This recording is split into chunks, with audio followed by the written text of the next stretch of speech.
নাড়াচাড়া কেন করবেন না?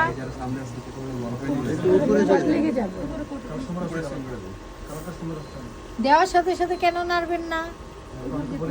না আমি বলতেছি ভেঙে যাবে না। এই যে ময়দাগুলো লাগিয়েছি এগুলো চলে যাবে। এজন্য যখন আমরা দিব তারপরে সাথে সাথে নাড়াচাড়া করব না, ঠিক আছে? তারপর যখন উপরে যে এরকম ভেসে উঠবে তখন একটু নাড়াচাড়া করলাম, কারণ অনেকের অ্যালার্জি আছে। একটু ভিজিয়ে রাখবো।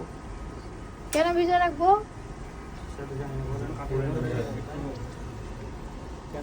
যখন আমরা সাসপিগুলো গাঁথবো, ঠিক আছে, তারপর যখন আমরা শ্যালো ফ্রাই করে প্লেটে সার্ভ করব, যখন আমরা খাবো যেন এটা ইজিভাবে চলে আসে। আর যদি শুকনো কাঠি থাকে তাহলে কিন্তু ওগুলো লেগে যাবে, তারপরে টানবেন ছিঁড়ে যাবে। তার জন্য ভিজিয়ে রাখতে হবে।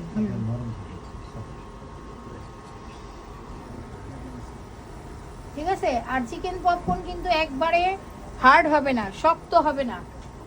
কি হবে না? আর কখন বুঝবেন পপকর্ন গুলো হয়ে গেছে?